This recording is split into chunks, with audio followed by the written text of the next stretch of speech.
Mr. Marston, I've been hearing about your plans. Have you, Miss McFarland? Yes, from Lee Johnson, to settle here and build a life for yourself. I'm afraid those aren't my plans. See, I already have a life. Well, I had one, and I'm trying to reclaim it. Or maybe what you could say is I had two, and I'm trying to end one of them so the other can survive. You do so love to talk in riddles, Mr. Marston. Do you do that, I wonder, as a substitute for having anything interesting to say? Probably, Miss McFarland. Oh, call me Bonnie, you fool. Call me Bonnie. Miss McFarland, I'm married. I have a son. I had a daughter, but she died. Years before that, I rode in a gang. We robbed banks, trains, held people ransom. We killed people we didn't like. Bill Williamson was in that gang. Now, if I don't capture my former brother in arms, great harm will befall my family. Now, I don't suppose any of this is very interesting to you, but I hope it explains why I wasn't so eager to talk about it. No, I do understand. I had no idea. You poor man. Even in this new country, memories don't really fade. My father was an illiterate Scot born on the boat into New York.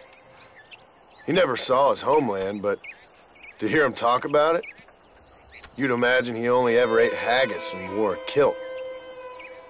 And he hated the English for what they had done to his great-grandparents that he'd never met. People don't forget.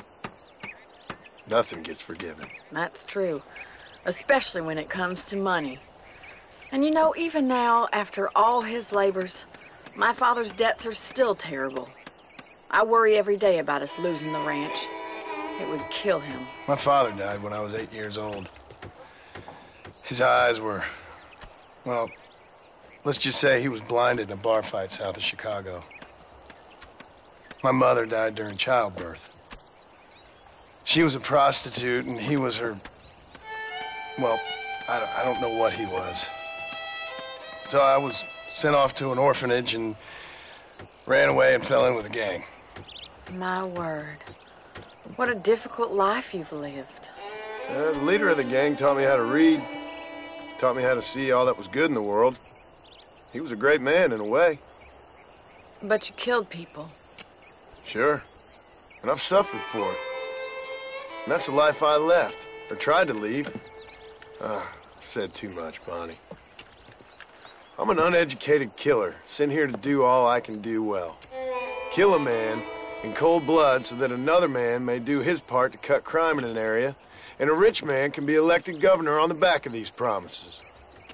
Civilization is a truly beautiful thing, Mr. Marston. Listen, can you help me? Well, I can try. What do you need, money?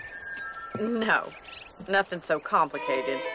I need an extra hand to take out the herd to pasture. Sure. Point me in the right direction.